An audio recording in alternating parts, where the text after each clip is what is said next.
Alonso rigole des arrêts au stand obligatoires à Monaco. Peut-être qu'il en faut 10 ou 12.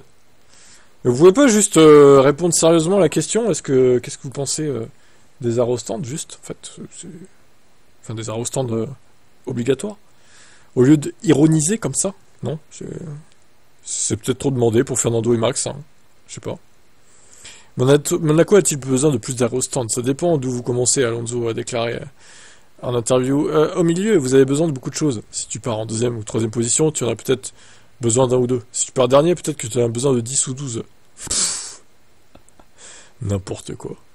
Ajouter l'espagnol avant de suggérer que le problème avec Monaco pourrait se situer ailleurs. Ça dépend, j'ai gagné 2 fois et ça allait avec ce nombre d'arrêts.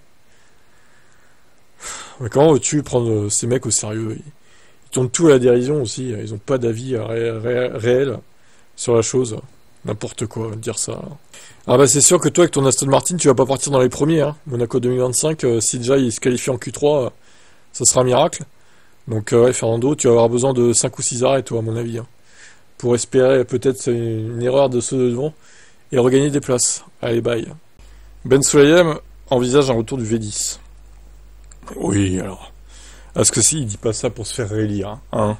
Parce que les élections c'est en décembre là. Ça arrive vite, hein. Alors lui, il veut rester à la tête de la FIA. Personne ne l'aime, mais il veut rester, hein. Il s'accroche, hein, tel un morbac. Le lancement de la F1 cette semaine à Londres a déclenché de nombreuses discussions positives sur l'avenir du sport. Alors que nous attendons avec impatience l'introduction des règlements 2026 sur le châssis et l'unité de puissance, on doit également ouvrir la voie sur les futures tendances technologiques du sport auto. On doit envisager un éventail de directions, y compris le son régissant du V10 fonctionnant avec un carburant durable. Quelle que soit la direction choisie, nous devons soutenir l'équipe et les fabricants en assurant le contrôle des coûts et des dépenses de recherche et développement. Les résultats obtenus par nos membres et nos fans seront toujours au cœur de tout ce que nous faisons parallèlement à un travail important visant à rendre le sport auto plus sûr et plus durable pour les décennies à venir. Ouais, alors leur carburant durable, bon, excusez-moi, hein, mais ça pollue presque autant que le reste, hein. Moi, je conçois pas la F1 maintenant sans hybridation. Alors, à la limite, oui, qui ramène les V10 à nouveau. Mais il faut garder le système hybride, je trouve que c'est bien quand même.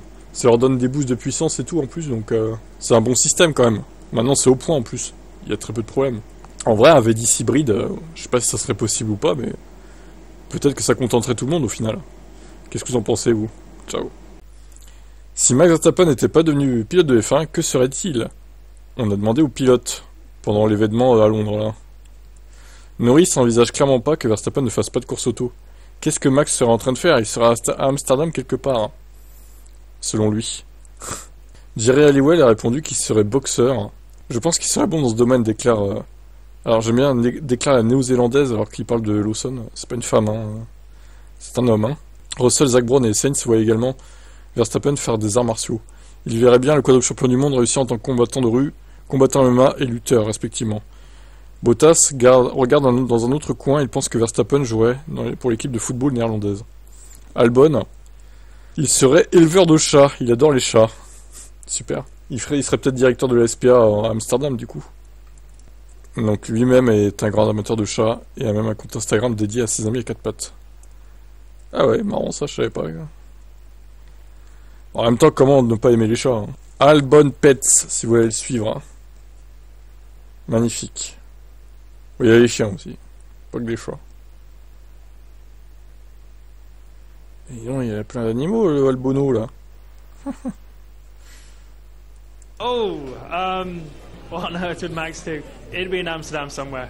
I don't know. What would Max do if he wasn't a Formula 1 driver? I think he'd be a boxer. A boxer. He'd probably be quite a good boxer. Street fighter. MMA fighter. Wrestler. Cat breeder. He likes his cats. Max would be playing in the Dutch football team. C'est lunaire. Bon bref, vous pensez qu'il aurait fait quoi Max s'il avait pas été dans le sport auto? Alors un petit point sur les fameuses vestes quand il y a des canicules. Là, bon apparemment ça sera pas obligatoire en 2025, mais en 2026 ça le sera.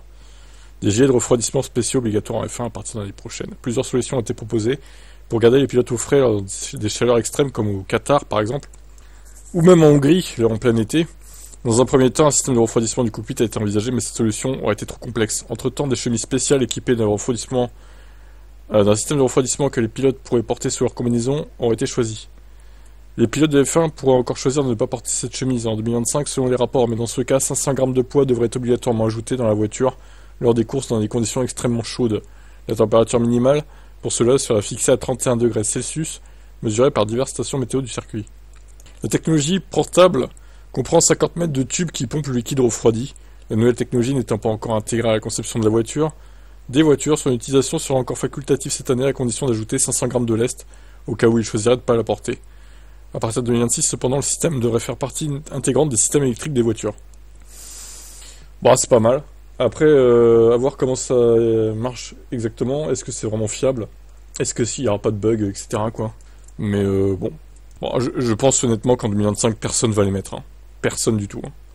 Alors, à moins vraiment qu'il fasse 40 degrés dehors, que ce soit intenable, mais non. Ils vont pas se faire chier avec ça, en fait. Vu que c'est pas adapté aux voitures actuelles, ça le sera l'année prochaine. Bon. À voir. Ciao. Les rumeurs liant Verstappen à un transfert chez Aston Martin sont-elles fondées? Alors, là on va rire, je crois. Andy Cowell a répondu à ça, du coup. Donc la rumeur, ça serait 1,2 milliard. Ah, c'est même plus qu'un milliard, c'est 1,2 quasiment. Sur 5 ans. Pff, ça fait plus de 210 millions d'euros, quoi. C'est n'importe quoi. 240 même. 240 millions d'euros. Non mais je sais pas si vous vous rendez compte. C'est délirant, totalement. C'est même pas... non, je pense que c'est faux, de toute façon. C'est pas possible qu'ils payent autant un pilote de F1, ça serait du jamais vu, quoi. Dans l'histoire du sport. Nous avons vraiment beaucoup de chance. Nous avons Lance et Fernando, avec une grande expérience. Ah, quelle chance d'avoir Lance Stroll en tant que pilote. Oh là là, oui. Andy, il ferait tout pour pas se faire virer, lui, hein. C'est le fils du patron, il va pas dire « Ah, c'est vrai que Lance, c'est un peu emboulé. J'avoue qu'on aimerait bien avoir Max et Alonso, en fait. » Bon, au fond de lui, il le sait, il le pense, hein, évidemment. On n'est pas dupes, hein. Il y a des contrats à long terme et le travail essentiel pour cette équipe est de créer la voiture de course rapide. On n'a pas créé ça pour eux l'année dernière. Ils reçoivent beaucoup de pression médiatique à cause de ça. Et la pression devrait venir dans cette direction. Dans notre direction. Nous avons le travail de créer une voiture de course rapide. Alors je suis absolument certain qu'ils vont tenir leurs promesses. Oui, bien sûr. Fernando peut-être, l'autre non. Hein. Quand tu vois qu'il se plante comme une merde au Brésil, là, après un spin, oh là là. Non mais Lance Stroll, c'est terminé pour lui la F1. Il a eu son pic en 2019-2020. Maintenant, c'est terminé. Hein. Il fait que de reculer au classement, il a plus aucune motivation.